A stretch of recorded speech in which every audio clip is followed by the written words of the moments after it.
Hello everyone, आज हम लोग कुछ एमसीक्यू क्वेश्चंस करेंगे जो ऑडिट में भी है, लॉ में भी है।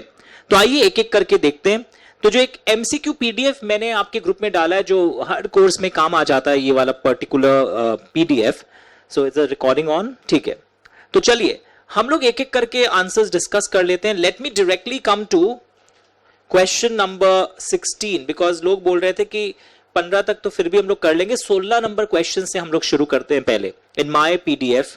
देन यू आल्सो ट्राई, आपको भी अच्छा लगेगा कि आपको कितना आता है। Look at the screens. जो लोग अभी शीट कैरी नहीं कर रहे हैं, आप स्क्रीन्स देखकर भी बैठे बैठे भी एनालाइज कर सकते हैं। मैं शुरू कर दिया हूं, स्नेहा रेडी रहो।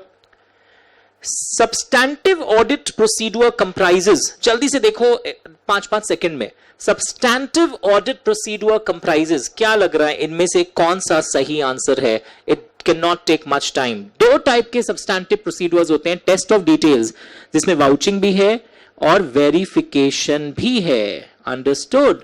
तो आंसर क्या होगा?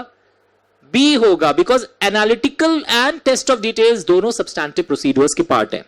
The appropriateness of audit evidence is, इसका मतलब क्या है? अगर आपको याद हो, मैं हर क्लास में बोलता था जब ऑडिट की प्योर ऑडिट क्लासेस होती थी, that auditor must obtain sufficient appropriate audit evidence. Sufficiency का मतलब होता है आपका quantity of audit evidence, more audit evidence. Appropriate शब्द जो है वो रेलिवेंस एंड रिलायबिलिटी पर टिका हुआ है, relevance and reliability. So answer will be both A and B. The sufficiency of audit evidence अभी अभी मुंह से निकल गया था। The answer is quantity. The quantity is affected by which of the factors? ROMM level अगर ज्यादा है तो आपको, रुको रॉन्ग आंसर है ये, रोमम लेवल अगर ज्यादा है तो आपको ज्यादा एविडेंस हासिल करना पड़ेगा। क्वांटिटी के अंदर वन ऑफ द फैक्टर्स ये भी था कि अगर आपको अच्छे ऑडिट एविडेंसेस मिल गए हैं तो आपको और ज्यादा क्रॉस चेकिंग के लिए मोर क्वांटिटी की दरकार नहीं है। So the quantity is also affected by quality as well as ROMM. सब लोग सिर्फ रोमम टिक करके आ जाते हैं। Answer both of the above है कि जो क्वांटिटी ऑफ ऑडिट एविडेंस होता है वो कई फैक्टर्स पे डिपेंड करता है। आपका मटीरियलिटी लेवल कैसा है, रोमम लेवल कैसा है, पॉपुलेशन साइज कैसा है।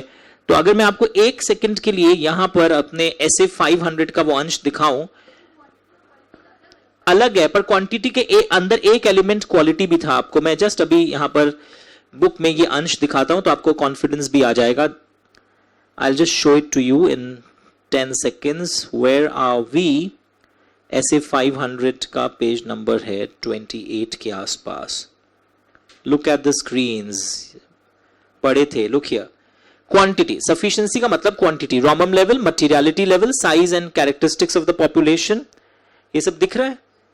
एंड इसी में एक पॉइंट था इंस्टीट्यूट के मैथ में, यहां नहीं है। अगर आपको ऑलरेडी अच्छे क्वालिटी ऑफ एविडेंस मिल गए, यानी बहुत तगड़े एविडेंसेस मिल गए, तो ज्यादा क्वांटिटी के पीछे नहीं भागते। जैसे बोलते हैं ना एग्जाम में quality of answer should be good, तब क्वांटिटी कम होने से, लेंथ कम होने से भी चलेगा अगर आपने कम लेंथ में बहुत अच्छा मैटर लिख दिया है।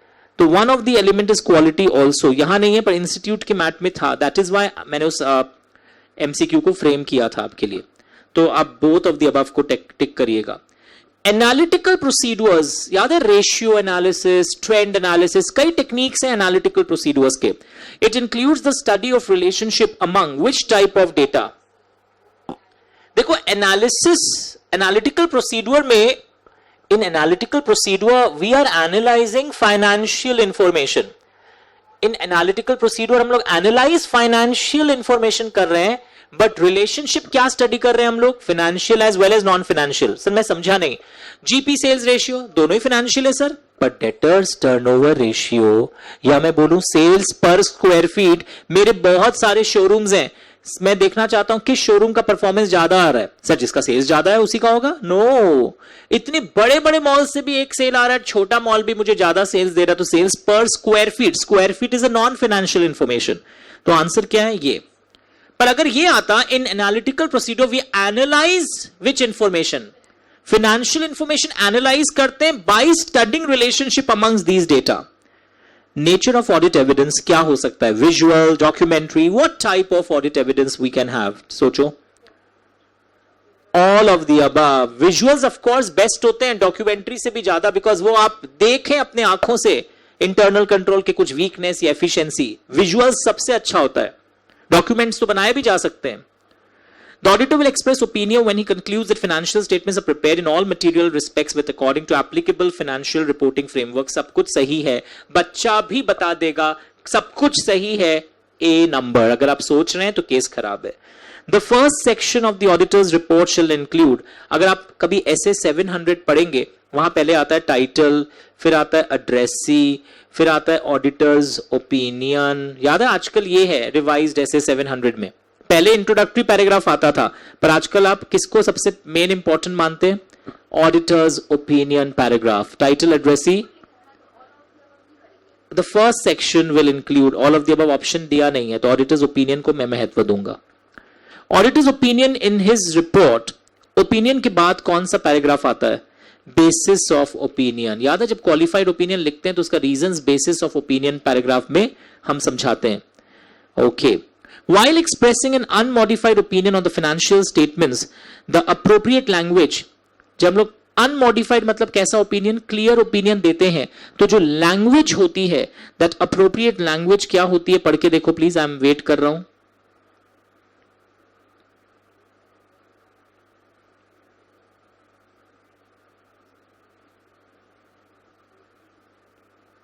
Both B and C can be use. कई जगह सिर्फ ट्रू एंड फेयर व्यू लिखा रहता है और कई जगह लिखा रहता है in all material respects it is in accordance with the applicable financial reporting framework. तो नोट्स नहीं भी है तो आप ऑब्जर्व करिए, ग्रुप में मैंने पीडीएफ डाला है और मेरे संग संग अभी पढ़ते रहिए. Qualified opinion is issued when the auditor concludes that misstatements are. जल्दी रिवाइज हो रहा है, आज बहुत लाइट हार्टेड क्लास है बट इंटरेस्टिंग है. No my dear, material but not pervasive. Material and pervasive MMS तो एडवर्स ओपिनियन हो जाएगा. Material but not pervasive. याद आया? ये मिस्टेक नहीं कर सकते हो आप. व्हेन एमएमएस का केस आता है और वो मटीरियल है बट नॉट परवेसिव. परवेसिव क्या होता है आपको मैंने बताया था, थ्रू आउट द ऑडिट दिखता है या थ्रू आउट द ऑडिट नहीं दिखता है, पर वो वन आइटम जो इतना सिग्निफिकेंट है या कुछ आइटम्स इतने सब्सटैंशियल है वहां गड़बड़ी दिखता है. नेक्स्ट देखिए. While doing the audit of A Limited, it was identified that depreciation on fixed assets has been undercharged by rupees this. Suggests the opinion to be issued by the auditor on such misstated financial statements. देखते हैं, सिर्फ बाकी सब ठीक है पर depreciation undercharged है.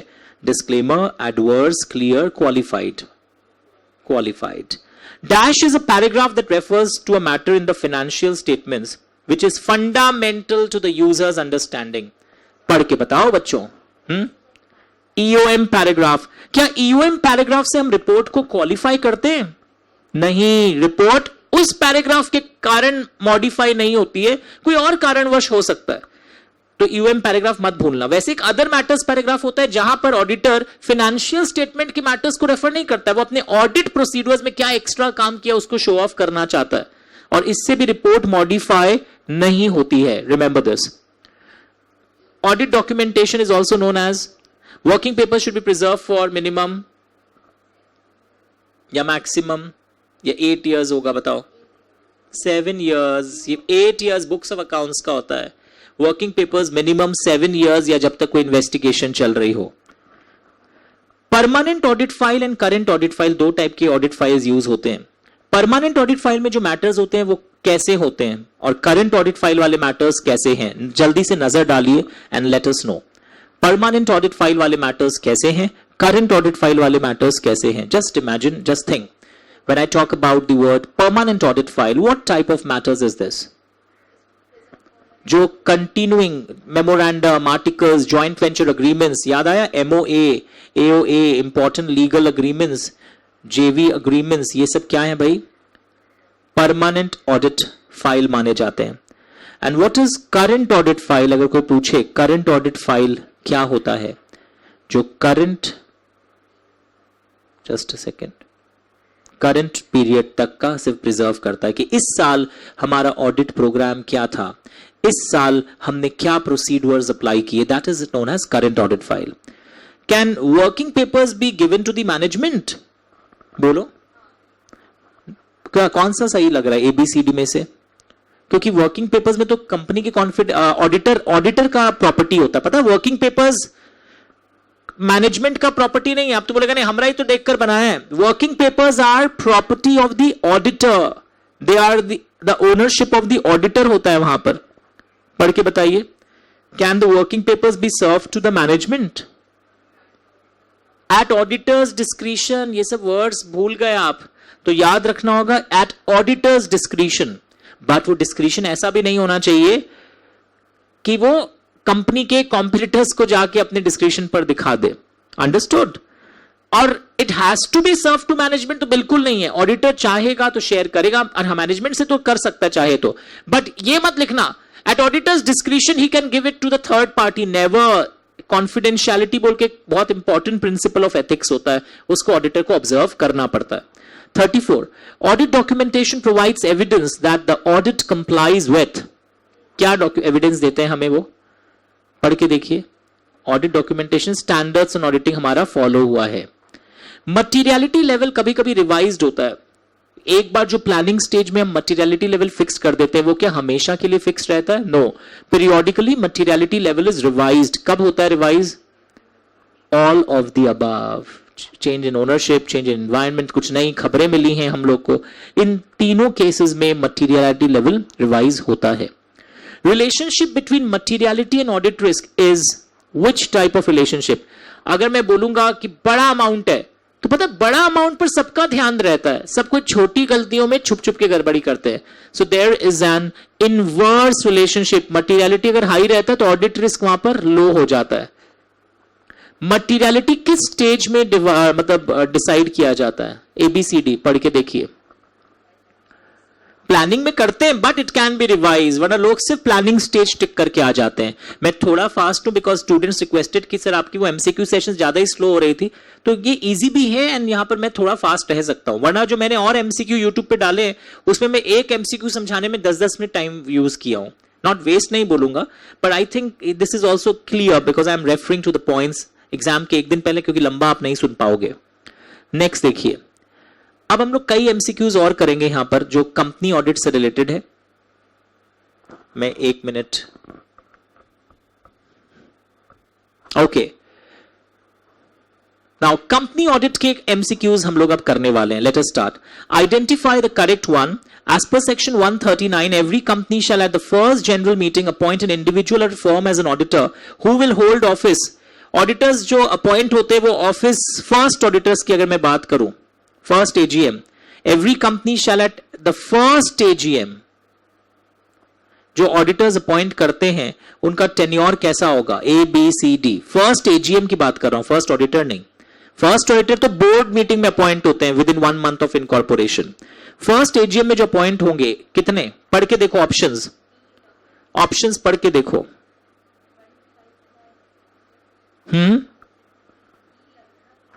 6th AGM तक. फर्स्ट AGM में फिर 5-5 साल के लिए होते हैं. 1, 2, 3, 4, 5, 6. 6th कैसे हुआ? 1 term, 2nd term, 3rd term, 4th term, 5 years के लिए होते हैं, तो 6th बोला जाता है.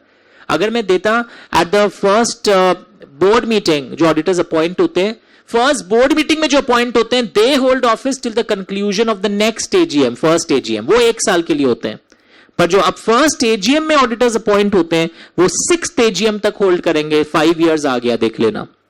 Identify the correct one. Company shall inform the auditor of his appointment and also to file a notice with ROC within 15 days of the meeting. The company shall inform the auditor and also notice within 7 days, 15 days, 30 days. तो answer याद आ रहा है यहां पर कितना दिन था? ADT 1 जो हम लोग पढ़े थे, ADT 1 में what was the timelines? 15 दिन का टाइमलाइंस होता था, अगर आपको याद आ रहा हो. नहीं सर 30 days कुछ होता था, वो कुछ और था. सर मुझे याद नहीं है, आइए मैं आपको हेल्प करता हूं रिकॉल कराने के लिए. If you remember the first aspect 139 अगर हम लोग देखें, लुक हियर, ये देखो. और देखो मैंने उसी दिन भविष्यवाणी कर दी थी कि एग्जाम में आया हुआ क्वेश्चन है, तो आज हमें प्रैक्टिस सेशन के दौरान ये पता भी चल गया. अंडरस्टूड? सो पता है MCQ करना चाहिए. लॉ वाले MCQs भी जो आपको मैंने और चैप्टर्स के दिए उन वीडियोस को देखना शुरू करो, उससे अपने आप रिवीजन होता है. तुम अपना नोट से पढ़ पढ़ के खुश होता रहता है, पर एग्जाम में कैसा MCQ आता है वो आपको उन वीडियोस देखकर ही पता चलेगा. चलिए, very good. Next, in case of a government company the auditor shall be appointed within dash days from the commencement of financial year. In case of a government company, the auditor will hold the office कब तक? वो सिर्फ आने वाले AGM तक hold करते हैं, क्योंकि वहां एक एक साल का टेन्योर होता है। नहीं सिर्फ 5 इयर्स पढ़ाते थे ना आप। सर ये कहां है, गवर्नमेंट कंपनी है, नॉन गवर्नमेंट कंपनी? तो आइए थोड़ा सा आपको बैकग्राउंड दिखाता हूं। मैंने आपको बहुत सुंदर चार्ट से पढ़ाया था ये सब चीज, if you remember, look at the screens, कि गवर्नमेंट कंपनी को एक तरफ मैंने कर दिया था, नॉन गवर्नमेंट कंपनी को एक तरफ कर दिया था। नाउ गवर्नमेंट कंपनी हर साल 180 दिन, अंडरलाइन देखो पहले से, अभी नहीं किया मैंने, तो 180 days from the beginning of every financial year यहां ऑडिटर्स अपॉइंट होते हैं। वो एक एक साल के लिए होते हैं till the conclusion of the next AGM तक। ओके, तो हमारा ये आंसर भी अब क्लियर हो गया है। कहां है हम लोग? इट इज 180 डेज फ्रॉम, तो मॉडिफाई कर दूं क्वेश्चन को, beginning of financial year. Is it okay? Question number 5, in the case other than a government company dash shall appoint the first auditor, यानी कि CNAG, ऐसा था ना, ऑफ अ कंपनी। ओ रुको रुको रुको, dash appoint in the case of failure of the board to appoint such auditor within 90 days. रुक जाओ, कहानी में चेंज है। तो आपको पहले एक बार ये चार्ट दिखाऊंगा कि फर्स्ट ऑडिटर यहां पे अपॉइंट कैसे होता है। CNAG अपॉइंट करने का टाइम होता है, पहले CNAG को ऑप्शन दिया जाता है, option 1 60 days of incorporation. Sir 30 days होता था ना वो नॉर्मल नॉन गवर्नमेंट कंपनी में। गवर्नमेंट कंपनी का first auditor CNAG within 60 days of incorporation, वरना board within next 30 days. Board नहीं करे तो नेक्स्ट 60 डेज के अंदर शेयर होल्डर्स। ओके, मजा आ गया। और यही नॉन गवर्नमेंट कंपनी में अगर बोर्ड नहीं करे फ्रॉम इनकॉर्पोरेशन 30 डेज के अंदर, तो फ्रॉम इनकॉर्पोरेशन 90 डेज के अंदर शेयर होल्डर्स करेंगे। पर यहां पे 60-30-60 का कुछ खेल है। सर अच्छा हुआ रिवाइज कर लिया, वरना कल तो मैं कंफ्यूज हो जाता है एमसीक्यू में। अब आओ क्वेश्चन पढ़ते हैं। Look at the question. In non-government company, dash shall appoint the first auditor in case of failure of the board to appoint such auditor within 90 days. Oh, wait. Question क्या है बताओ? Other than government company. तो यहाँ पे पहले तो mistake है, CNAG का केस है ही नहीं। यहाँ पर कौन है? Shareholders shall appoint such auditor within 90 days of incorporation. वो next 90 days नहीं है, non-government company में with is within 90 days of incorporation. Sir question में तो ये लैंग्वेज नहीं था, है ना? From the date of registration, point number C is the answer. तो ये तुमको एक ट्रिक समझना पड़ेगा, गवर्नमेंट कंपनी का क्वेश्चन आ रहा है या अदर देन गवर्नमेंट कंपनी का क्वेश्चन आ रहा है। Are you understanding everyone? Yes, very good. Casual vacancy in the office of auditor of a non government company, ये रेजिग्नेशन नहीं है, other than resignation. Non government company में board fill करेगा। Sir board कितने दिन के अंदर फिल करता है? मैंने एक टेक्निक बताया था, बोर्ड के संग हमेशा 30 डेज एसोसिएट कर देना, अल्टप्पा में राइट हो जाएगा, with in 30 days of vacancy. पर अगर रेजिग्नेशन होता तो बोर्ड फिल करता, पर with in 3 months share holders भी कंफर्म करता। जैसे यहां पर तो क्या चीज, ओ या बी है, बी भूल से एरो वैसे चला गया। अरे हाँ, with in 30 days of vacancy. ठीक है। पॉइंट नंबर 7, जो कैजुअल वैकेंसी में ऑडिटर्स अपॉइंट होते हैं किसी की बदली में, क्योंकि समय से पहले खाली हो गया, वो कब तक ऑफिस होल्ड करेंगे? पढ़ के देखो, ये भी लोग कंफ्यूज हो जाते हैं। सब वो लिखते हैं जिसके बदली में आया है तब तक ऑफिस होल्ड करेगा। आंसर वो नहीं है, टिल जो भी पहला एजीएम आएगा ऑफिस होल्ड करने के बाद उस दिन तक होल्ड करेगा। If CNAG does not fill the casual vacancy within the set period, तो वैकेंसी कितने टाइम के अंदर फिल होगी? चेक करके देखिए। If CNAG does not fill the casual vacancy within the said period, okay, कहां गया? Okay, तब वैकेंसी कौन फिल करता है? बोर्ड करता है। यानी देखो, अब गवर्नमेंट कंपनी में अपॉइंटमेंट भी पहले CNAG को मौका मिला, CNAG के बाद बोर्ड, फिर शेयर होल्डर्स। पेंडुलम मूवमेंट याद है, 60-30-60। मैं फर्स्ट ऑडिटर की बात कर रहा हूं। वैसे कैजुअल वैकेंसी में भी जब मैं अपॉइंटमेंट ऑफ ऑडिटर की बात करूंगा, गवर्नमेंट कंपनी में पहले मौका CNAG को मिलेगा। सर कैसे याद आएगा मुझे? देखो चार्ट। ओके, नीचे देखो, CNAG within 30 days of vacancy, वरना board within next 30 days of vacancy. Okay sir, मजा आ गया। अच्छा हुआ आप ऑडियो में थोड़ा समझा भी दे रहे हैं। तो ये देखो, बोर्ड होगा और नेक्स्ट 30 डेज होगा। Am I correct now? Very good. Where at AGM no auditor is appointed, the existing continues to be the auditor of the company. याद आया? ये भी टिपिकल सिचुएशन था। The books of accounts of every company will be preserved for at least, लोग 7 टिक करके आ गए, working papers में 7 होता है, यहां लास्ट 8 फाइनेंशियल ईयर्स प्रिजर्व किया जाता है बुक्स ऑफ अकाउंट्स। और जहां तुम्हें लग रहा है तुम बहुत अटक रहे हो वो मार्क भी करते चलो. Which of the followings are required to appoint internal auditor to conduct internal audit? कहां internal audit रखना कंपल्सरी है? लिस्टेड कंपनी में या अनलिस्टेड पब्लिक कंपनी जिसका ऐसा ऐसा है, या अनलिस्टेड पब्लिक कंपनी जिसका ऐसा ऐसा है? तो इसके लिए एक टेक्निक सिखाया था मैंने आपको. तो मैंने आपको इंटरनल ऑडिट के चार्ट्स याद करने के एक अच्छे टेक्निक सिखाए थे. Let me help you to recall. Look here. Yes, देखो हर अनलिस्टेड कंपनी में लगता है. पब्लिक कंपनी में जब उसका एक टेक्निक था DPBT एक लेवल के ऊपर चला जाए. What is D? Deposits outstanding उसके 25 करोड़ और ऊपर चले जाएं. What is P? Paid up capital उसका डबल हो रहा है, 25 का डबल 50 के ऊपर चला जाए या 50 हो जाए. What is B? उसके आउटस्टैंडिंग लोन्स एंड बोरोइंग साल में कभी भी, जानबूझ के एग्जाम में एंड वाला डेट देगा पर साल में कभी भी अगर एक लेवल के ऊपर चला जाए, दैट इज 100 करोड़ और मोर. 100 कैसे याद हुआ? 50 का डबल, 25 का डबल 50, 50 का डबल 100 और फिर 100 का डबल 200. डीपीबीटी चारों में से कुछ भी हो जाए तो वहां पर चाहे वो अनलिस्टेड पब्लिक कंपनी है इंटरनल ऑडिट होगा. और लिस्टेड कंपनी में जानबूझ के आपको फिगर देगा पर वहां लिखा हुआ है irrespective whatever is the figure, listed company में इंटरनल ऑडिट मैंडेटरी होता है. पर अनलिस्टेड पब्लिक कंपनी में ये वीडियो तुमको बहुत मार्क्स बचाएंगे. डीपीबीटी वाले केस में लगेगा.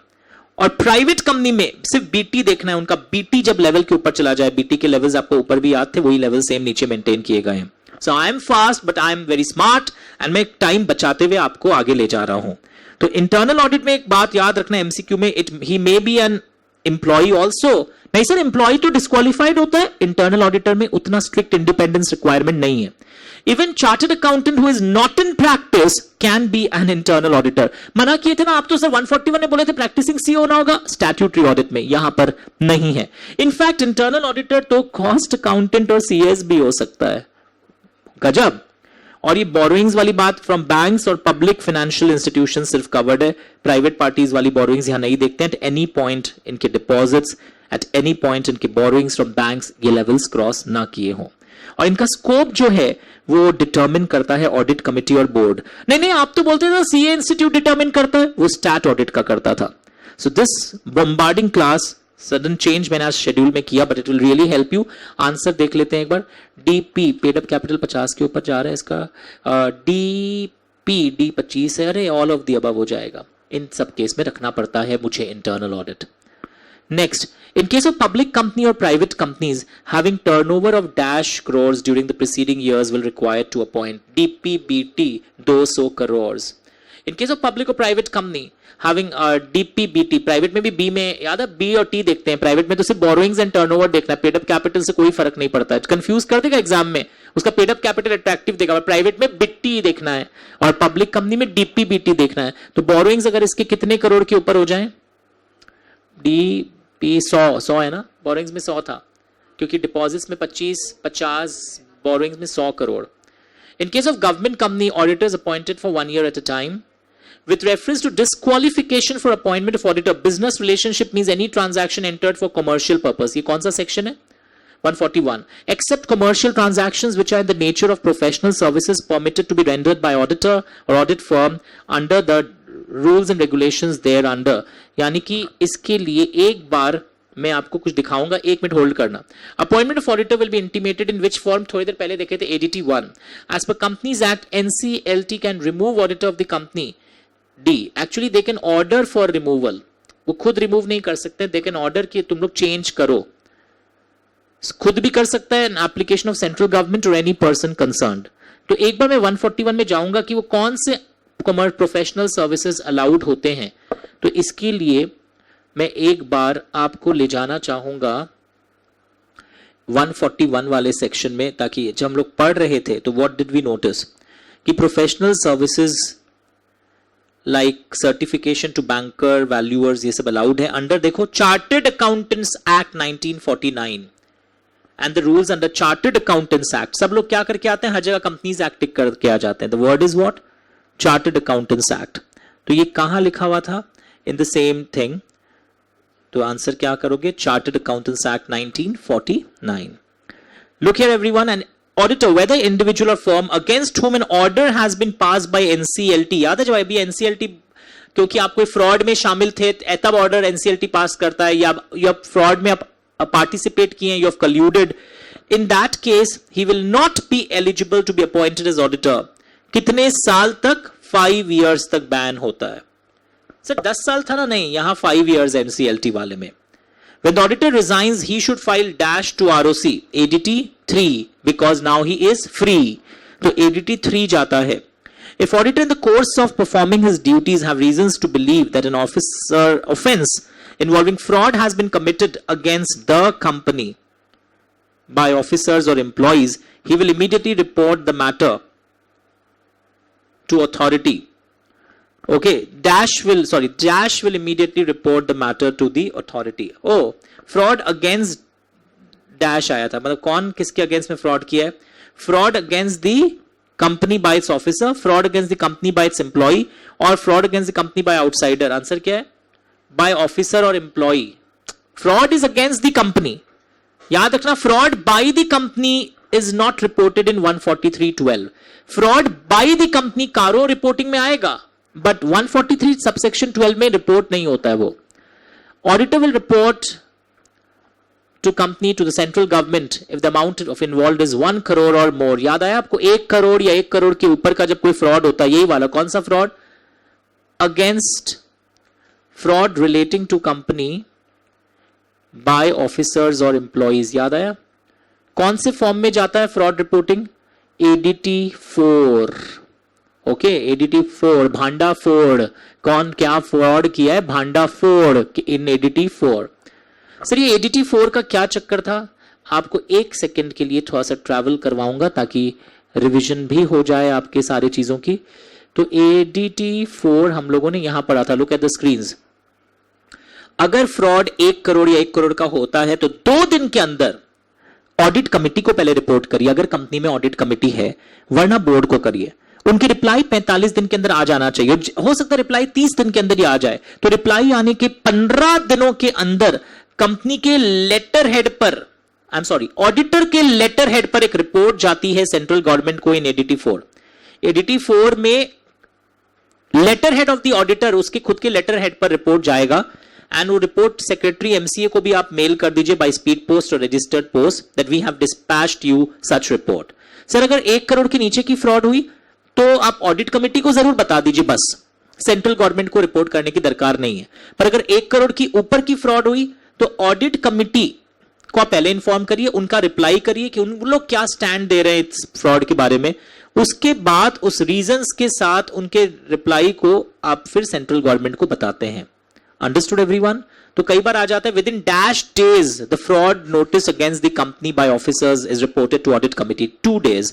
Within dash days of receiving audit committee's reply, it has to be given. Within 15 days. 45 days तो रिप्लाई देने का टाइम था, और जहां लेस देन 1 crore होता है सिर्फ ऑडिट कमेटी को इन्फॉर्म करना बेटर होगा. और ये जो फ्रॉड है ये रिपोर्ट कौन कर रहा है? Statutory auditor. सेम चीज जब कॉस्ट ऑडिटर या सेक्रेटरियल ऑडिटर, CS या कॉस्ट अकाउंटेंट जब अपने सेक्रेटरियल ऑडिट या कॉस्ट ऑडिट में देखते हैं, ये जिम्मेदारी उनके ऊपर भी सेम जिम्मेदारी आती है. ये हम लोग यहां पढ़े थे. ब्रांच ऑडिटर को भी अपने ब्रांच लेवल पे अगर कोई ऐसा फ्रॉड दिखाई देता है रिपोर्ट करना होता है, but internal auditors and tax auditors को ये सब कवर करने की दरकार नहीं है. सर अगर 1 crore की बड़ी फ्रॉड नहीं है, छोटे सिमिलर फ्रॉड्स हुए 25 लाख 25 लाख 25 लाख, क्लब कर दिए जाएंगे. ये सब गाइडेंस नोट में लिखा हुआ है, तो मैं टच कर दिया उस एस्पेक्ट को फिर से आपके लिए. Next question.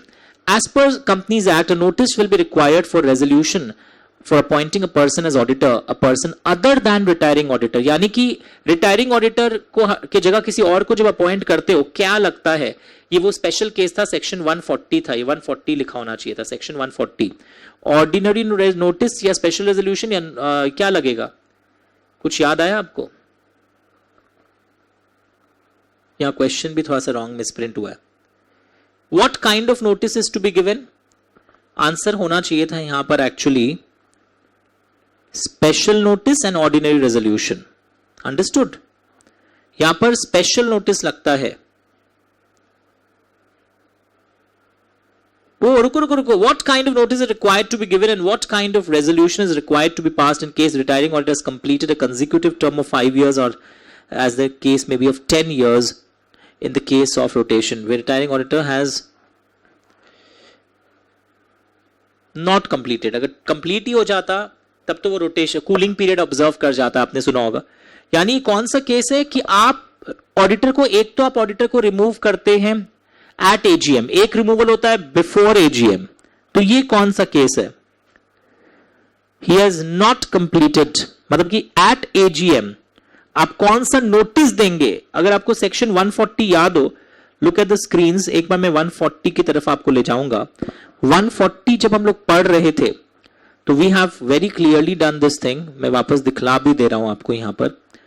एक होता है, देखो look here everyone, removal of auditor before expiry of term. यहां से भी बहुत एमसीक्यूज आते हैं। यहां पे अगर आप देख रहे हो, इसका एक सीक्वेंस बहुत इंपॉर्टेंट है। लोग ऐसे याद कर लेते हैं हड़बड़ी में, यहां 3 चीजें चाहिए रिमूवल के लिए, BR, SR, CG approval, marks नहीं मिलेगा। एग्जाम में अलग अलग सीक्वेंस देकर एमसीक्यू डेवलप हो सकता है। पहले एक बोर्ड रेजोल्यूशन पास करो, बोर्ड रेजोल्यूशन पास करने के 30 दिन के अंदर आप सेंट्रल गवर्नमेंट के पास अप्लाई करो एडीटी 2 में। सेंट्रल गवर्नमेंट का प्रीवियस अप्रूवल पहले पालो, उस अप्रूवल के पाने के 60 दिनों के, लैंग्वेज मिला क्या, within 30 days of board resolution you apply to central government। Central government का आपको एप्लीकेशन के लिए एडीटी 2 में अप्लाई करना पड़ता है। और फिर अप्रूवल अगर आ जाए, अप्रूवल आने के 60 दिन के अंदर एक मीटिंग ऑर्गेनाइज करके एसआर पास करना है। It is dangerous. पहले वापस सुनो, बोर्ड एक रेजोल्यूशन पास किया, सेंट्रल बोर्ड रेजोल्यूशन पास करने के 30 दिन के अंदर एडीटी 2 में आप अप्लाई किए सेंट्रल गवर्नमेंट को, सेंट्रल गवर्नमेंट का अप्रूवल आ गया, विद इन 60 डेज आप शेयर होल्डर्स मीटिंग बुला के एसआर पास करिए। तो ये वीडियो सुनने से थोड़ा क्लियर होता है, वरना लोग भूल जाते हैं, बहुत दिन पहले पढ़ा हुआ था। It's very natural. पर हटाने के पहले हमेशा एक अपॉर्चुनिटी ऑफ बीइंग हर्ड देना चाहिए। और ये क्या हो रहा है? ये हो रहा है कि आप रिटायरिंग ऑडिटर को एजीएम में अपॉइंट नहीं करना चाहते। एक फर्म है, 1 टर्म ऑफ 5 years उसका ओवर हुआ है, he can be reappointed for the second term, but आप उसको रीअपॉइंट अगर नहीं करना चाहते हैं तो एक स्पेशल नोटिस लगेगा दैट उसकी जगह आप किसी और को अपॉइंट करना चाहते हैं। ये वो वाला क्वेश्चन को फ्रेम करने की कोशिश कर रहा था। अगर इसके भी 2 टर्म्स ओवर हो जाते हैं फर्म के, तब तो कूलिंग पीरियड लग जाता है। याद है आपने cooling period, rotation of auditors का कॉन्सेप्ट जो इंडिपेंडेंस बरकरार करने के लिए आया है कि नेक्स्ट 5 years तक, अगर इसके 2 टर्म्स फर्म के कंप्लीट हो गए होते तो नेक्स्ट 5 years तक आप वापस इस कंपनी के ऑडिटर नहीं बन सकते। 5 साल बाद वापस आ सकते। पर ये कौन सा केस हो रहा है? 1 term completed, he can be reappointed, but हम नहीं चाहते कि ये अपॉइंट हो, कोई और को हम चाहते हैं, तो स्पेशल नोटिस लगेगा। स्पेशल नोटिस क्या होता है? अगर आपको याद हो, स्पेशल नोटिस में सर्टेन मेंबर्स कंपनी को नोटिस देते हैं, कंपनी फिर बाकी मेंबर्स को देता है। लॉ में पढ़े, सर्टेन मेंबर्स मीटिंग के 14 days पहले कंपनी को नोटिस देते हैं, कंपनी बाकी मेंबर्स को देता है। सर्टेन मेंबर्स कौन होते हैं? मेंबर्स होल्डिंग 1% कुछ था, या paid up share capital 5 lakh rupees. Sir ये जबरदस्त है, वरना हम तो अकेले में पढ़ के भी भूल जा रहा था। Yes, I told you magic will be created. थोड़ा लेट हो गया इसको भेजने में, पर अब याद आ रहा है सब कुछ। फर्म अगर ऑडिटर है तो कौन साइन कर सकता है? यहां पर basically any CA partner can sign. Okay, very simple. पर ये क्वेश्चन थोड़ा चेंज कर दिया था, इसमें special notice and ordinary resolution is the option. और जिसका 5 years कंप्लीट नहीं हुआ है और 10 years कंप्लीट नहीं हुआ है, जिसका ऑलरेडी कंप्लीट हो गया, वहां पे ये थीम अप्लाई नहीं करता है।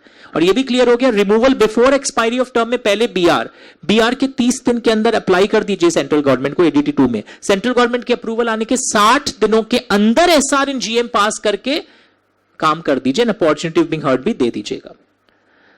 Very good. इंडिविजुअल ऑडिटर नहीं बन सकता है अगर वो कितने रुपए के सिक्योरिटी का फेस वैल्यू होल्ड कर रहा हो? जल्दी बताइए। 1000 रुपया, 1 लाख, या क्या होगा? मैं वेट करूंगा। Any amount. 1 लाख तो रिलेटिव्स के लिए था, सबको 1 लाख याद रह जाता है। 1 रुपया का भी equity share, debentures, preference shares, bonds, derivatives उस कंपनी का अगर आप होल्ड करते हैं, एनी टाइप ऑफ सिक्योरिटी, याद आया, तो आप ऑडिटर नहीं बन सकते। पढ़ के देखो। पर अगर उसके रिलेटिव, अगर कब वो डिस्क्वालीफाई होता है रिलेटिव्स के कारण, फादर इज अ रिलेटिव, पढ़ के देखो। सिस्टर्स हस्बैंड रिलेटिव नहीं है, स्टेप डॉटर भी रिलेटिव की लिस्ट में नहीं थी, तो कौन बचा? Point baby B. बहुत घुमा के डेवलप किया क्वेश्चन को कि अगर रिलेटिव्स 1 लाख रुपया तक का होल्ड करते हैं वो डिस्क्वालिफाइड नहीं है, पर खुद अगर 1 रुपया का भी होल्ड करे वो डिस्क्वालिफाइड हो जाता है। If a relatives acquires security interest exceeding 1 lakh तो उसको करेक्टिव एक्शंस लेने का मौका मिलता है। रिलेटिव्स वाले केस में with in 60 days of acquisition वो अगर अपना होल्डिंग रिलेटिव्स का बिकवा दे रिक्वेस्ट करके तो बच जाएगा। कोई इसका बताओ जल्दी से। Auditor is disqualified for appointment as auditor if he is indebted to the company. कितने रुपयों के लिए वो इंडेटेड होता है? तो टेल मी। नहीं, इंडेटेडनेस में 5 लाख का फिगर था। Any amount is only for security. कोई बात नहीं, पढ़ते पढ़ते डेवलप हो जाएगा। Audit of which of the following companies is excluded from the ceiling limit. याद है, एक CA firm maximum 20 audit company audits पर पार्टनर कर सकता है। Maximum 20 company audits. वो अगर ऑलरेडी लिमिट कर रखा है तो और नहीं कर पाएगा। पर यहां पे कौन कौन से एक्सक्लूड हो जाते हैं, इसके एक टेक्निक सिखाया था मैंने। Which is excluded? Dops is excluded. Dormant company, OPC, small company and private companies जिसकी paid up capital less than 100 crore हो, ऐसा लैंग्वेज था। सर अच्छा हुआ रिवाइज करवा दिए।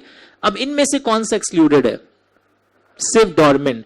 प्राइवेट नहीं, क्योंकि यहां लिखा है private company paid up capital 100 crore और बोर्ड नहीं नहीं, लेस देन 100 करोड़ वाले एग्जेम्प्टेड होते हैं। वंडरफुल क्लास, मजा आ गया। अच्छा, वैसे जैसे इंडेटेडनेस का 5 लाख है ना, अगर आपका ऑडिटर, कोई इंसान ऑडिटर बनना चाहता है एंड वो गारंटी या सिक्योरिटी दिया है in connection with indebtedness of any third person, वहां फिगर मोर देन 1 लाख है। अगर ये फिगर्स कभी भविष्य में चेंज होंगे तो बस उसको सब्स्टिट्यूट कर लोगे। A person will not be appointed as auditor of a company if he is convicted by the court of an offense involving fraud. और कितने साल फ्रॉड वाले ऑफेंस में अगर आप पकड़े गए हैं, कोर्ट के द्वारा आरोपित घोषित किए गए हैं, कितने साल पार हो जाना चाहिए तभी आप ऑडिटर बन सकते हो। इसमें 5 ईयर्स टिक मत करना। 5 ईयर्स एनसीएलटी वाले केस में था कि आपको डिबार किया जाता अगर एनसीएलटी कोई ऑर्डर पास किया, तब वहां 5 ईयर्स था। कोर्ट के केस में 10 ईयर्स था। लिखना कंपेयर विद एनसीएलटी क्वेश्चन। इससे क्या होता है, बाद में भी याद आ जाएगा। 5 ईयर्स था इन एनसीएलटी ऑर्डर केस, याद आया? यहां पर क्या केस है? 10 years. Audit of private limited company is exempted from ceiling on the number of company orders if the paid up share capital. हर प्राइवेट कंपनी exempted है क्या? नहीं, अगर private company less than 100 crores, okay.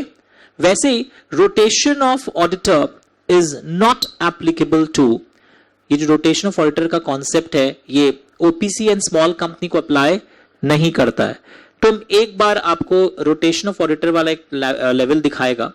Late me go to that particular book once, जहां पर हमने 139 और ये सब सीखा था। Look here everyone, rotation of auditors के बारे में। Look at the screens.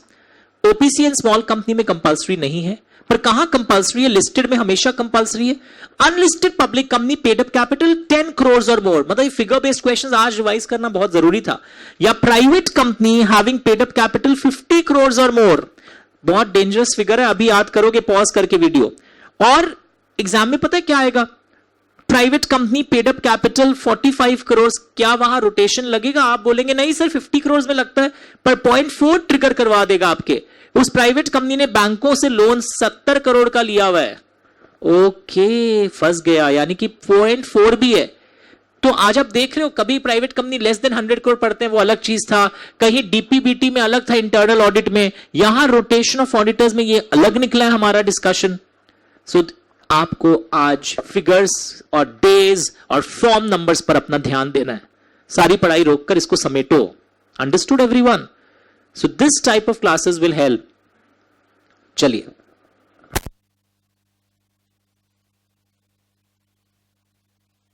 Unlisted public company जिसकी पेड अप कैपिटल इतने की है वहां एप्लीकेबल होता है। पढ़ के बताओ कितने होने से अट्रैक्ट हो जाता है? 10।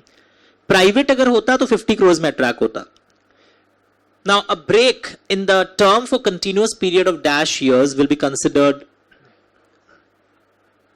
Break in the continuous period in the term will be considered as fulfilling. ये कौन सा लाइन है मैं दिखाता हूं आपको। Look here.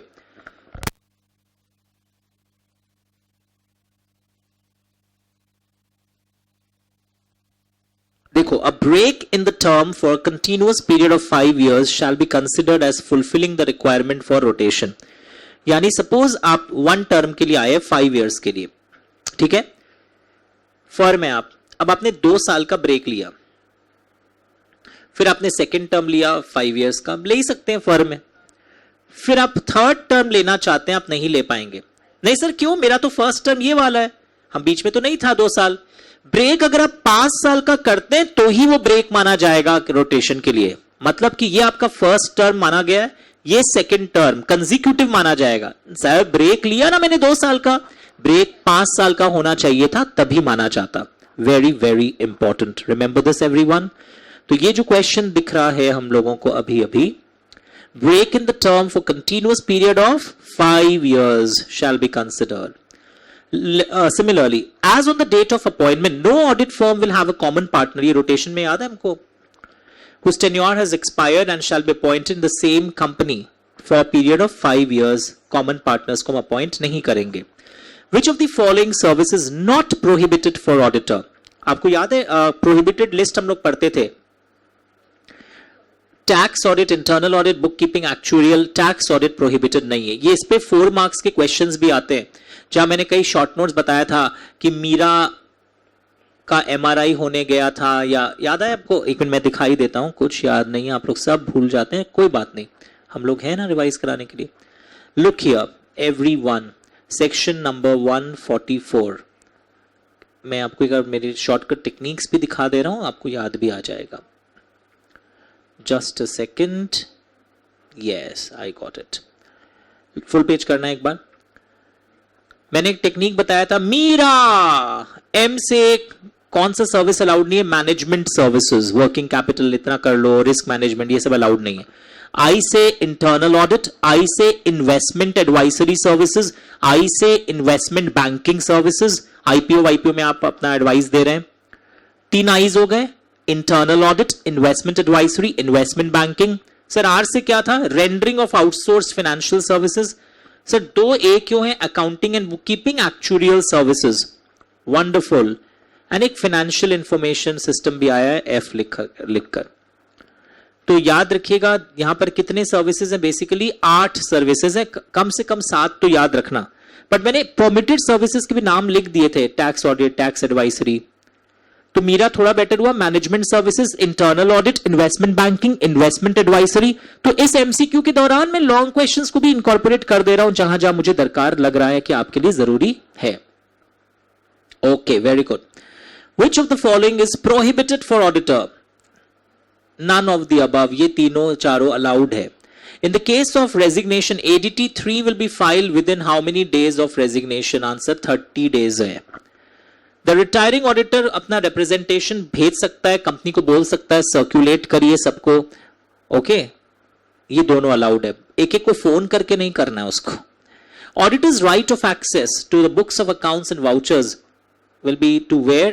कहीं पर भी वो रखा गया हो कंपनी का books, at registered office or at any other place, he can have access to books of accounts. Auditor will comply with auditing standards. It is the duty of auditor, not the right. The auditor has a duty to report on IFC के operating effectiveness. This requirement will not apply to, very very important question, मैंने कई बार बोला है, आइए आपको दिखाता हूं। ये कहां देखे थे हम लोग? जब सेक्शन 143 पढ़ रहे थे, वहां पर ये कॉन्सेप्ट आया था आईएफसी ओवर फाइनेंशियल रिपोर्टिंग। तो आईएफसी का जो रिपोर्टिंग रिक्वायरमेंट होता है, फुल पेज वंस, तो आईएफसी की रिपोर्टिंग रिक्वायरमेंट किस पर अप्लाई नहीं करती? IFC over FR, private company जो ओपीसी या स्मॉल कंपनी हो। ये सबको याद हो गया। यानी कि एक और एक फिगर आज देखने को मिला, या एक ऐसी प्राइवेट कंपनी जिसका टर्नओवर लेस देन 50 करोड़ हो एंड बोरोइंग्स भी साल में हमेशा इसका लेस देन 25 करोड़ हो। And is very important. Sir मेरा टर्नओवर 40 करोड़ है, मेरा बोरोइंग्स 30 करोड़ है, आप फंस गए। रिपोर्टिंग ऑन आईएफसी एफआर उस प्राइवेट कंपनी में ऑडिटर करेगा। सर आप बोले ना आईएफसी एफआर तो प्राइवेट कंपनी में नहीं लगता है। अगर private company small company and OPC है तब नहीं लगेगा, पर अगर नॉर्मल प्राइवेट कंपनी है तो ये दोनों पैरामीटर सेटिस्फाई होने चाहिए। तो आज एक चीज देख रहे हो, बहुत सारे figures at one place in 1 hour, that is the best way to revise. और इससे मैंने स्पीड भी अच्छा रखा है कि एग्जाम के पहले मेरे वीडियो को एक सीए स्टूडेंट इंडिया में सुने, इस वीडियो को खासकर। रिपोर्टिंग ऑन, तो आंसर क्या होगा ओपीसी यहां पर, एंड यहां पे लिखना मस्ट रिवाइज दैट फिगर। एक ऐसी प्राइवेट कंपनी जिसकी पेड अप शेयर कैपिटल नहीं सॉरी, टर्नओवर कितने के नीचे है बताओ, 50 करोड़ के नीचे, एंड बोरोइंग साल में हमेशा 25 करोड़ के नीचे हो। प्राइवेट कंपनी जिसका टर्नओवर एंड बोरोइंग्स दोनों इस लेवल को सेटिस्फाई कर रहे हो, राइट लिखा है मैंने। As per the latest audited financial statements, reporting on fraud is made by auditor to audit committee, कितने दिन के अंदर, 2 days of knowledge of fraud. याद आया, चाहे 1 करोड़ के ऊपर हो या 1 करोड़ के नीचे हो तो भी ऑडिट कमिटी को जाता है। एक लड़का बोल दिया तब तो कुछ जाता ही नहीं है। हाँ, सेंट्रल गवर्नमेंट को एडीटी 4 नहीं जाएगा, पर इनको तो जाएगा ही ना। यस, नाउ कॉस्ट ऑडिट के कुछ अच्छे अच्छे क्वेश्चंस करते हैं। डैश ऑफ द कंपनी, या डैश होना चाहिए था, appoints the cost accountants or a firm of cost accountants and his remuneration will be fixed in the prescribed manner. Very interesting. तो अब एक चीज देखो, 1 2 3 4 5 6 7 8 9 10, ये लाइन से दिख रहे हैं आपको बहुत सारे पॉइंट्स। ये सारे पॉइंट्स कौन से वाले हैं, कोई बताएगा मुझे? ये सारे पॉइंट्स कौन से वाले हैं? ये कॉस्ट ऑडिट चैप्टर से रिलेटेड आ रहा है, सेक्शन नंबर 148 से रिलेटेड आ रहा है। तो यहां 148 से हम लोग पहले क्या करेंगे बताओ, एक बार 148 में चलते भी हैं हम लोग, कहां है चेक करो, 148 वाले चैप्टर में चलते हैं। सो सारे figures first time in one video, I am really enjoying. Case studies और भी सिखाया हुआ है आपको उस पुराने दूसरे वीडियोस में। आइए, तो लिखा हुआ है देखो, appointment of cost auditor, BR at BM पढ़ा था हमने, पर रेम्यूनरेशन कौन फिक्स कर रहा है? By the members in such manner as may be prescribed. समझ में आ रहा है? नाम कौन रेकमेंड करता है कॉस्ट अकाउंटेंट्स का? इनको ऑडिट कमिटी को रेकमेंड करता है नाम। जैसे स्टैट्यूटरी ऑडिटर्स का भी नाम रेकमेंड कौन करता है बोर्ड को, शेयर होल्डर्स को? Audit committee. Okay, very good. And जो इंसान कंपनी का स्टैट्यूटरी ऑडिटर होता है वो कॉस्ट ऑडिटर के रूप में अपॉइंट नहीं हो सकता। कैसे पता? No person appointed as auditor of the company shall be appointed as cost auditor, ban है।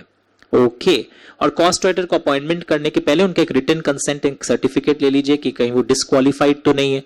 सर, इनके डिस्क्वालिफिकेशंस कौन से अट्रैक्ट करते हैं? जो 141 वाले स्टैट्यूटरी ऑडिट के डिस्क्वालिफिकेशंस थे वो इनको भी अट्रैक्ट कर जाते हैं। Very very good. तो ये सारी चीजें हमने देखी यहां पर। सेम डिस्क्वालिफिकेशंस, वो इंडेटेडनेस, गारंटी, सेम यहां पर भी आ जाएगा जब आप करोगे। ओके, बट एक गुड न्यूज है, यहां rotation of cost audit firms का कॉन्सेप्ट नहीं है। Rotation of statutory audit firms का जो आपने कॉन्सेप्ट सुना था कि 2 टर्म अगर हो जाते हैं कंसेक्यूटिवली तो 5 साल का एक ब्रेक देना पड़ता है, यहां ऐसा कॉन्सेप्ट नहीं है। ओके, तो आइए एक बार हम उसके एमसीक्यूज में अब चलते हैं।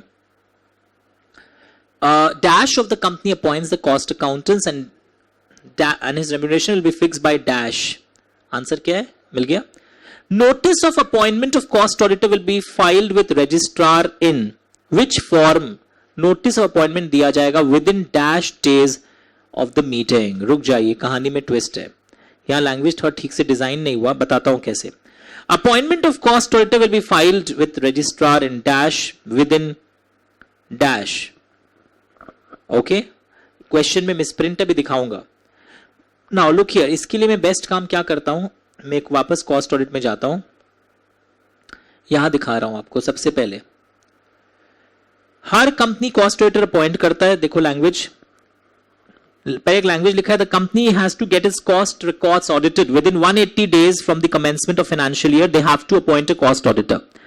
तो लिखा है the company will file notice of appointment with the central government, ROC समझ लो जो भी, within 30 days of the board meeting or within 180 days from commencement of financial year whichever is earlier through electronic mode CRA2। मतलब अगर मैं appoint किया हूं 15 सितंबर 2024 को, तो मैं यहां से 30 डेज, अभी तक जो तुम लोग पढ़ के आए हो यहां 30 डेज के अंदर जमा दे दूंगा, तब तो अक्टूबर आएगा। पर वो अलाउड नहीं है। क्यों सर? लिखा है विद इन 30 डेज और within 180 days from the शुरुआत of year whichever is earlier। तो मेरे को CRA2 अपॉइंटमेंट के लिए जो जमा देना पड़ता है वो पहले जमा देना पड़ेगा। मिला लैंग्वेज? कितना पहले जमा देना पड़ा? 30 डेज के, क्योंकि वो 30 डेज वाला क्लॉज रैंडमली सिर्फ याद नहीं कर सकते, whichever is earlier आपको यहां पर समझना पड़ेगा। Remember this everyone. The cost auditor will forward his report to the board within 180 days from the closure of financial year. Same चीज वापस आ रही है. अब यहां पर एक दो चीज बहुत इंटरेस्टिंग है कि कभी कभी कॉस्ट ऑडिट नहीं दरकार पड़ेगा अगर आप स्पेशल इकोनॉमिक जोन में ऑपरेट कर रहे हैं या आपका export in foreign exchange is exceeding 75% of its total revenue. तब कॉस्ट ऑडिट दरकार नहीं पड़ेगा. ये इस पे बहुत केस स्टडीज आते हैं. एंड कॉस्ट रिकॉर्ड्स भी आपको मेंटेन नहीं करना. अगर आप एक माइक्रो स्मॉल एंटरप्राइज हैं तो आपको कॉस्ट रिकॉर्ड्स मेंटेन नहीं करना है. तो CRA 1, 2, 3, 4 का चक्कर क्या है? Look at the screens. Format of cost audit report जो बोर्ड को हम सबमिट करते हैं ना, कॉस्ट ऑडिटर अपनी रिपोर्ट बोर्ड को सबमिट करता है इन CRA 3. एंड कंपनी वाला cost audit report with central government along with its own explanations, जो उसका क्या रिजर्वेशंस एंड क्वालिफिकेशंस है, वो सेंट्रल गवर्नमेंट को विद इन 30 डेज सबमिट करता है इन CRA 4. तो तुमको लैंग्वेज ध्यान से पढ़ना होगा MCQ का, कि अगर आपको क्या बोल रहा है कि जो आप सेंट्रल गवर्नमेंट को कॉस्ट ऑडिट रिपोर्ट सबमिट कर रहे हैं अपने रिजर्वेशंस के संग, तब CRA 4 लिखोगे. अगर पूछा जा रहा है क्वेश्चन में आप कॉस्ट ऑडिट रिपोर्ट जो बोर्ड को सबमिट कर रहे हैं तो CRA 3 लिखोगे. तो CRA 1 क्या था? कॉस्ट रिकॉर्ड्स कैसे मेंटेन होंगे उसका फॉर्मेट. तो मॉरल ऑफ द स्टोरी, यहां जो आप इतना पढ़ रहे हैं इसमें लैंग्वेज का थोड़ा सा प्रॉब्लम है. Will you file with central government in dash. Okay, पहले तो इनफॉर्म डैश मतलब ये यहां पे कौन सा फॉर्म होगा? CRA 2. ठीक है, ये भी एक ऑप्शन मुझे जनरेट करना चाहिए था यहां पर. CRA 2 अपॉइंटमेंट क्वेश्चंस भी रॉन्ग है. इन CRA 2, CRA 1, CRA 3, CRA 4, CRA 2 answer होगा अपॉइंटमेंट का. विद इन में भी मुझे ऑप्शंस जनरेट करने चाहिए थे. और विद इन में क्या होना चाहिए था? 30 डेज ऑफ BM और 180 days of commencement of financial year whichever is earlier. याद आ गया ये? तो ऐसे यहां भी कुछ ऑप्शंस में बना देता सेम ऑप्शन में, पर 45 डेज, 60 डेज, 180 डेज. बहुत लोग 180 डेज टिक करके आ जाएंगे, पर आंसर क्या है? ये वाला. Within 30 days of board meeting or within 180 days from the commencement of financial year whichever is earlier. Board अपने जब एक्सप्लेनेशंस देता है, जो अभी मैंने आपको बताया पूरे सब चीज के साथ, that is given in CRA 4. हाँ या ना? CRA 4 में, और CRA 4 में वो कितने दिन के अंदर दे रहा था? 30 डेज के अंदर. जैसे उसको वहां से रिपोर्ट आया है कॉस्ट ऑडिटर से 30 डेज के अंदर. कौन सा 2 आया ना ऊपर? ये रहा A है.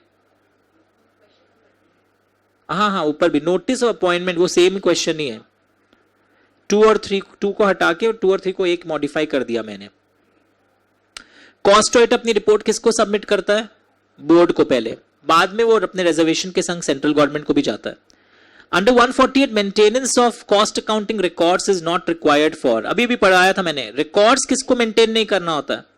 Wrong, micro and small. ये वाले जो है ना SCZ और ये वाले, ये कॉस्ट ऑडिट एग्जेम्पशन है. यानी MCQ can actually create a magical effect और अ डिजास्टर.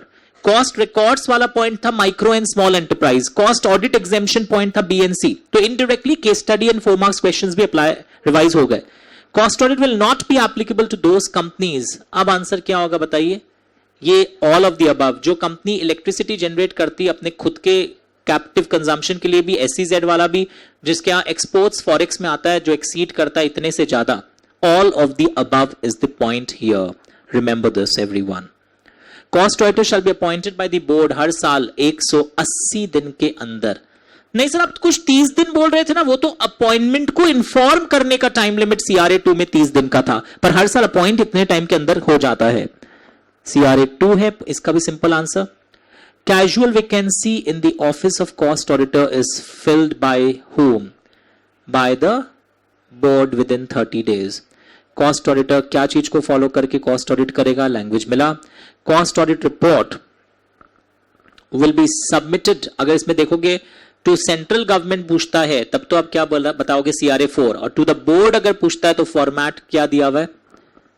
CRA 3. 1 में तो कॉस्ट अकाउंटिंग रिकॉर्ड्स का फॉर्मेट है. ये बताओ हर साल कितना टाइम के अंदर? 180 दिन के अंदर from the closure of financial year board को सबमिट हो जाना चाहिए. सेंट्रल गवर्नमेंट को तो वो वापस दे रहा है along with its reservation and explanations. Language independence, कई बार हम लोग ऑडिट में पढ़ते हैं ना वर्ड इंडिपेंडेंस, तो इंडिपेंडेंस क्या चीज का होता है? दोनों, माइंड में भी और लोगों की नजर में भी आप इंडिपेंडेंट, मतलब दूसरों से इन्फ्लुएंस नहीं हो। विच of the following is not a code of ethics? Communication skill तो एक जनरल बात है, कोड ऑफ एथिक्स नहीं है। कोड ऑफ एथिक्स में आता था objectivity, integrity, personal कंपीटेंस and due care. याद रहेगा? Yes sir. तो आइए इसी तरह और छोटे छोटे टॉपिक्स यहां पर हम लोग अभी देख लेंगे थोड़ा सा। Let us do it. पढ़ के देखिए फुल पेज। हमारा पूरा कंपनी ऑडिट के एमसीक्यूज मैंने बहुत सारे आपको करवा दिए, कुछ एक्स्ट्रा भी आ गया होगा। और एक दो जोन जो मुझे लगते हैं, अच्छा rotation, did I do rotation with you? Appointment के बहुत सारे MCQs, qualification, disqualification, exemption from cost records, exemption from cost audit. अच्छा एक सेकंड के लिए मैं एक बार यहां पर जाऊंगा, दैट इज कॉस्ट रिकॉर्ड्स के ऊपर एमसीक्यू आ सकता है, दैट कॉस्ट रिकॉर्ड्स कब मेंटेन करना जरूरी है? When the overall turnover from the products and services is 35 crores और मोर। एंड कॉस्ट ऑडिट के दो केसेस, अगर आप रेगुलेटेड सेक्टर वाले प्रोडक्ट हैं तो हम लोग देखते हैं आपके overall turnover from all its products is 50 crores और मोर, एंड रेगुलेटेड सेक्टर वाले का एग्रीगेट जो आपका आ रहा है दैट इज 25 crores और मोर, और नॉन रेगुलेटेड में इट इज 135। पढ़ के देखिए।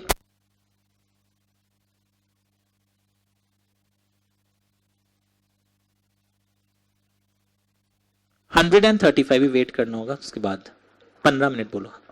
135, did you get the words?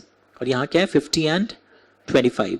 तो मुझे लग रहा था ये भी अपने को करना चाहिए, बिकॉज यहां से भी अगर एमसीक्यू जनरेट हो जाए, और अपना रिवीजन में जब इतने फिगर्स से खेल रहे हैं तो एक बार देखा हुआ होगा ना एग्जाम के एक दिन पहले, तो उस दिन क्लिक हो जाएगा कि अगर एग्जाम में आता कि आप ये पेट्रोलियम या टेलीकम्युनिकेशन में, तो कॉस्ट ऑडिट कब ट्रिगर होगा? आप बहुत टाइप के प्रोडक्ट्स बनाते हैं, सबको ऐड करके 50 आ रहा है, पर पेट्रोलियम एंड टेलीकम्युनिकेशन जोड़ के आपका 25 आ रहा है। जैसे ये वाला केस देखो, टर्नओवर 55 करोड़, खुश मत होना 50 करोड़ के ऊपर चला गया, एंड भी चेक करना है रेगुलेटेड सेक्टर वाले प्रोडक्ट्स आपके कितने हैं? सर 15 और 10 ऐड कर दीजिए, 25 आ रहा है। टी ऐड नहीं होगा, टी नॉन रेगुलेटेड सेक्टर में था। ओके सर, लग रहा है पुरानी सारी बातें आपने याद दिला दी। Yes I am just trying कि जितना आपको याद दिला सकूं। सारे डिस्क्वालिफिकेशन सेम होते हैं इसके भी, वो हम लोग पढ़ चुके थे। और क्या एमसीक्यूज आ सकता है? I am just trying to recall again and again. बहुत सारे केस स्टडीज भी मैंने सिखाए थे, आई एम अज्यूमिंग कि वो आप पढ़ चुके हैं। Let me go to a good question on section number, audit committees के फिगर्स पर क्वेश्चन आते हैं कि किन कंपनीज के लिए ऑडिट कमिटी बनाना कंपलसरी होता है। सेक्रेटरियल ऑडिट, स्टैट्यूटरी ऑडिट क्या है, सब मैंने आपको सिखा रखा है। Internal audit, all these things we have already done. Now यहां छोटे छोटे क्वेश्चंस आ सकते हैं 145 पर। Who can auditor to attend AGM, क्या ऑडिटर अपनी जगह कोई और को भेज सकता है एजीएम अटेंड करने के लिए? Either himself or through his authorized representative who shall be qualified to become an auditor. Language मिला? ये लाइंस बहुत जरूरी है। खुद या authorized representative who is qualified to become an auditor, उसको भी भेज सकता है। And it is right to attend any general meeting. AGM छोड़िए, कोई भी general meeting में attend कर सकता है। He has a right to be heard, but उन matters पर जो उसको concern करे as an auditor, पूरा पढ़ना। True false statement में आता है he has a right to be heard on every matter। और आप जब चीटिंग करते हैं वॉशरूम में जाके, hey, right to be heard हम पढ़ के आया है, पर on which matters? On those matters in which he is heard as an auditor. Okay, एक क्वेश्चन और लोग गलती करते हैं एग्जाम में, वो भी मैं चाहूंगा कि आपको एक बार दिखा दूं। That is remuneration fixing of auditor। उस पर छोटे एमसीक्यूज आते हैं, लोगों का रॉन्ग हो जाता है। अब रॉन्ग नहीं होगा, I'll just show it to you। remuneration fixing में लोग क्या गलती करते हैं, यहां आइए। रेम्यूनरेशन ऑफ ऑडिटर में audit fees, GST, out of pocket expenses सब है। Remuneration is fixed in general meeting. क्या बोल रहे हैं आप? वो तो सबको पता था। फर्स्ट ऑडिटर का रेम्यूनरेशन जो है वो बोर्ड फिक्स करेगा। याद रखना, फर्स्ट ऑडिटर का शेयर होल्डर्स फिक्स नहीं करता, बोर्ड करता है। बाकी का रेम्यूनरेशन शेयर होल्डर्स करेगा। लोग गलती कहां करते हैं, गवर्नमेंट कंपनी का ऑडिटर सीएनएजी अपॉइंट करता है। देखो, इसलिए वीडियो सुना हुआ होगा तो ही आप लिख पाओगे, बट गवर्नमेंट कंपनी का ऑडिटर सीएनएजी कर रहा है, but remuneration is fixed by C and AG नहीं है, शेयर होल्डर्स है। तो किस तरह एमसीक्यू फ्रेम किए जाते हैं कि आपका रॉन्ग हो जाए। पर अब नहीं होगा, यू नो एवरीथिंग। उसी तरह एक और टॉपिक आपको कराऊंगा जो मुझे लगता है क्वेश्चंस आ सकता है, गवर्नमेंट कंपनी के एमसीक्यूज। कुछ किस टाइप के, देखो गवर्नमेंट कंपनी ऑडिटर्स अपॉइंट करते हैं, डायरेक्शंस देते हैं, ऑडिट ऐसे ऐसे करो। एक एमसीक्यू आ सकता है, गवर्नमेंट कंपनी है ना, कई बार सप्लीमेंट्री ऑडिट करवाने के लिए ऑर्डर पास करता है कि supplementary audit of financial statements, मतलब कुछ एक्स्ट्रा इंफॉर्मेशन उनको चाहिए जो कि एक दूसरा चार्टर्ड अकाउंटेंट या एक इंसान उनके द्वारा अपॉइंटेड होगा वो करेगा। तो एमसीक्यू क्या आएगा, गवर्नमेंट कंपनी को जब स्टैट्यूटरी ऑडिट रिपोर्ट मिलता है, within dash days they can order supplementary audit, 60 days from the date of receiving the report, and they have a right to comment upon that supplementary audit report, पर वो अपने comments दे सकते हैं। Okay, and ये supplementary audit report 60 days, तो एक MCQ खुद जनरेट कर लेना, उस पीडीएफ में लिख लेना supplementary audit MCQ.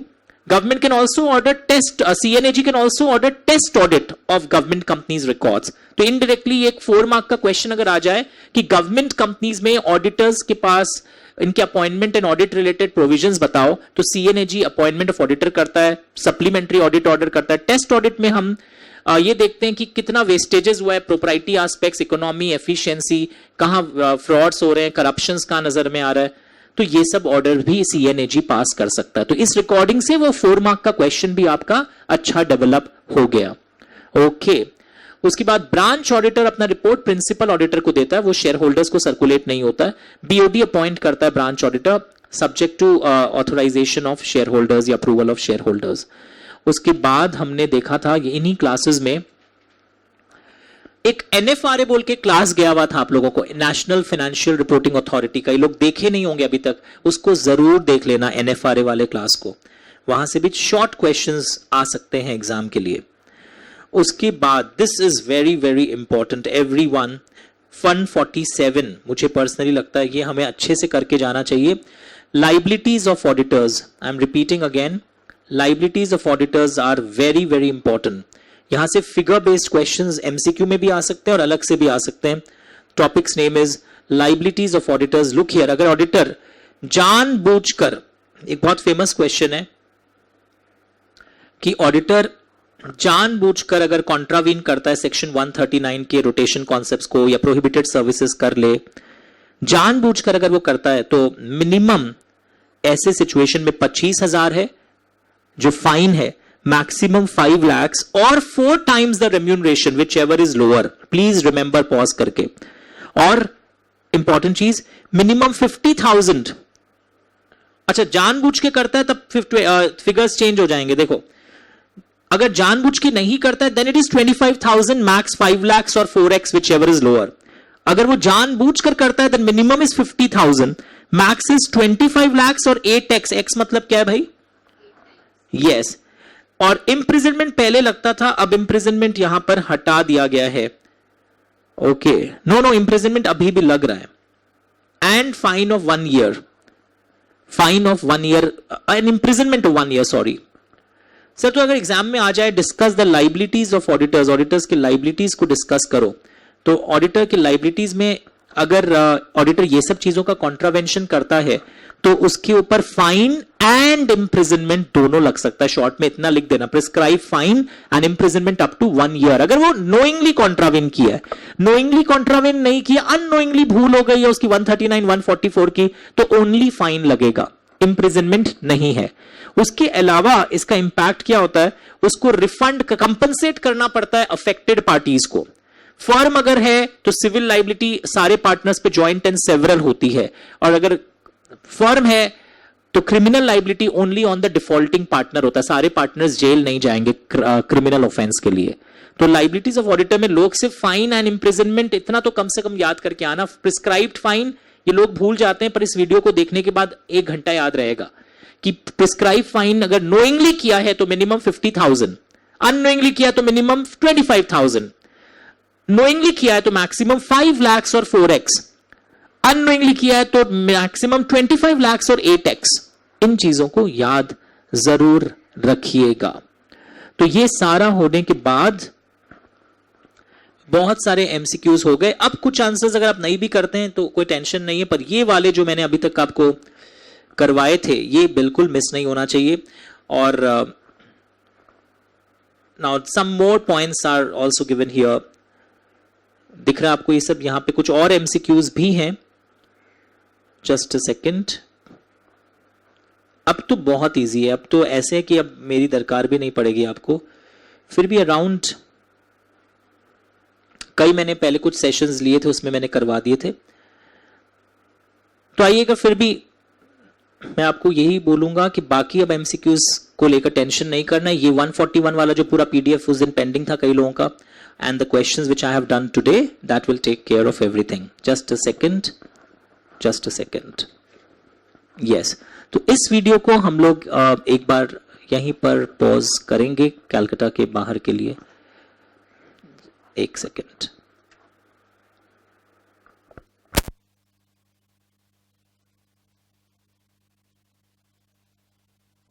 Live batch के बच्चे लोग अभी भी बैठिए, कुछ और पीडीएफ भी यहां पर हम लोग डिस्कस करने वाले हैं। Let us do that.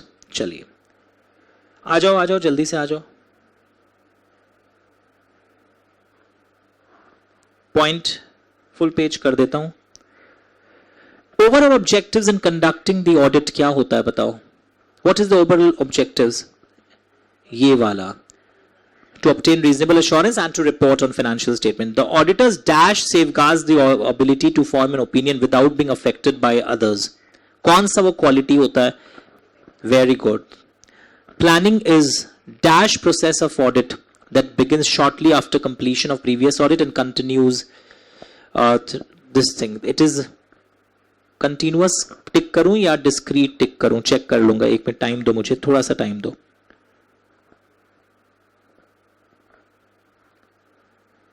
Determining the percentage to be applied to a chosen benchmark. Materiality level में होता है ना कि क्या materiality level होगा, क्या benchmark apply होगा. That is exercise of professional judgment. याद है वर्ड सुना है? Skepticism होता है attitude of questioning, cross examining, contradictory evidence को analyze करना. Auditor's judgment as to sufficiency is affected by various factors. All of the above आज पढ़े थे, materiality, ROMM, size and characteristics of population.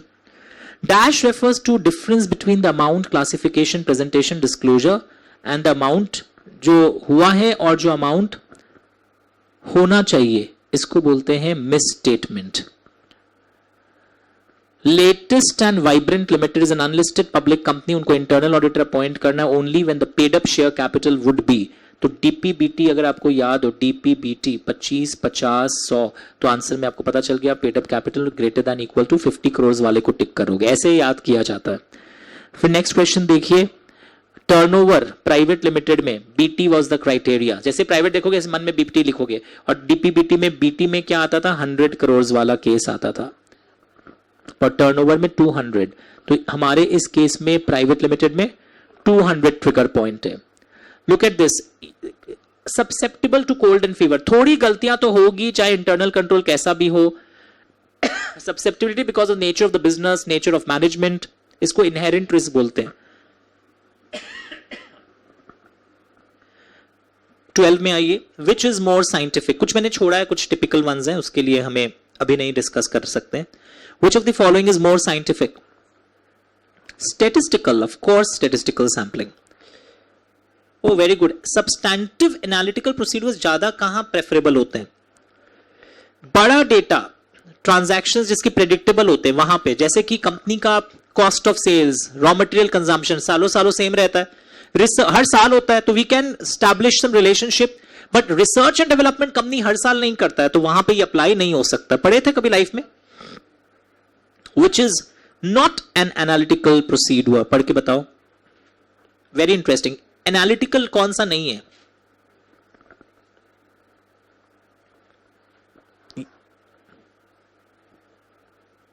ए नहीं है। A is like your vouching verification, invoice से matching करना, ये तो वाउचिंग हो गया ना, वाउचिंग, और ये दोनों है। अंडरस्टूड? ये तो वाउचिंग हो गया ना, एनालिटिकल इज नॉट वाउचिंग, वो तो टेस्ट ऑफ डिटेल्स हो गया। कई बार आप डेटर्स से कंफर्मेशन लेते हैं, उसमें आप क्या असर्शन को चेक करना चाहते हैं? डेटर्स को पूछ करके सोचो। Accounts receivable, which obligation you want to confirm? Very interesting कि कंफर्मेशन कौन से assertion को हमें बेस्ट पता लगाने में हेल्प करता है? लिखो good. 505 खुलाऊंगा 1 minute. Which of the following is not a type of modified opinion?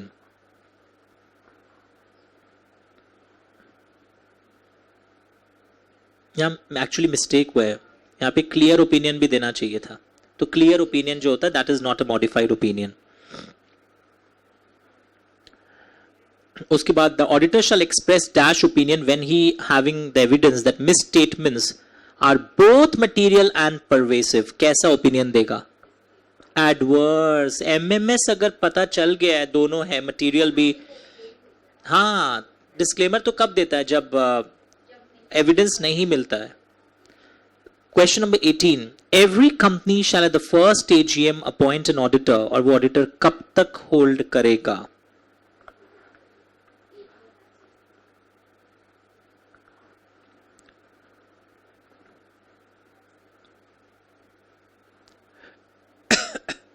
AA. Okay. Hitendra is a statutory auditor for last 5 years. It is an unlisted company, no public borrowings. Rotation दरकार पड़ेगा क्या? Rotation public company में कब दरकार पड़ता है? याद है अभी रोटेशन का हम लोग एंगल पढ़े थे. लिस्टेड में हमेशा चाहिए public company paid up capital 10 crores और मोर, प्राइवेट कंपनी 50 crores और मोर, और कई बार वो भी नहीं हो. पर अगर आपने बोरोइंग ले रखा है लोगों से, याद आया? Look here, I'll just show it to you again. These figures are very very confusing.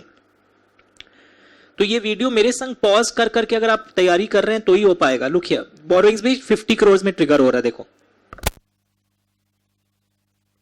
Did you get it everyone? Remember. Dash.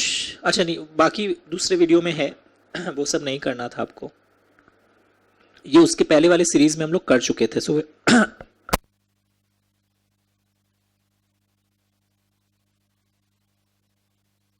Everything done. So 1 minute का रेस्ट करिए. मैं कुछ खोज रहा हूं कि और कुछ कराना है कि मुझे अभी आज. सो आज ही करोगे. इस वीडियो को भले ही फिर से सुन लो. Try to do it today. तो जिन लोगों को आंसर्स चाहिए थे मैंने वो सब रेडी कर दिया आज. 2 मिनट वेट करिए.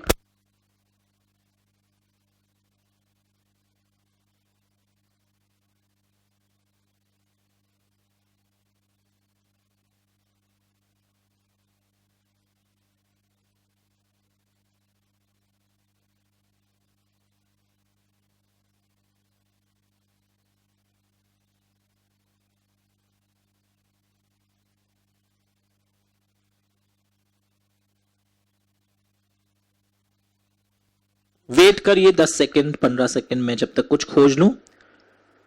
And if you really do it today it will create magical effect. मैंने बहुत फास्ट फॉरवर्ड में, मतलब मैराथन का ही महामैराथन कर दिया. अननेसेसरली 8 घंटे की क्लास नहीं ली, पर सब कुछ बोल दिया. सारे फिगर्स एक जगह दिखा दिए. सेक्शन 138 से 148 वाला.